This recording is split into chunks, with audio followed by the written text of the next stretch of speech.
Now, if you look back 2,000 years ago, you'll see a man who taught this. And then this man demonstrated it. And what he did was he stayed so connected to love that nothing could take him out of it. Nobody could remove him from it. He lived there. And even when someone came to threaten him with death, he lived there. He took that level of responsibility for what energies he engaged in.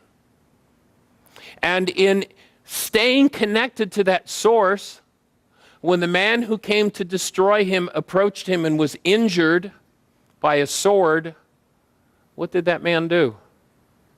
He reached out and he offered him healing. Now, anybody who lives in hostility or fear would say, boy, that's not what I'd have done. If that high priest servant had come to me, man, I'd have offed his head. Yep. And engaging in that frequency, you would have destroyed yourself on another level.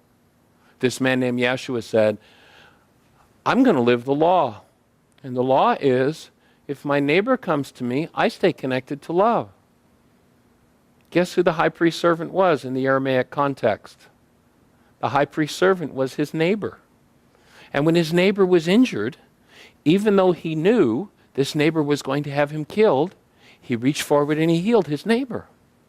Now, I've had people who say, well, Michael, that doesn't look very smart. Did you notice doing that got him dead? Yep, I noticed that. Did you notice that they couldn't keep him that way? Did you notice that they killed his physiology, but because he didn't buy into their hostility or fear, love reorganized his structure, and in 3 days he was back to life? That, my friends, is called high-level wellness. And that is what, if you commit yourself to it, will create high-level wellness in your life. That's the starting point for true wellness.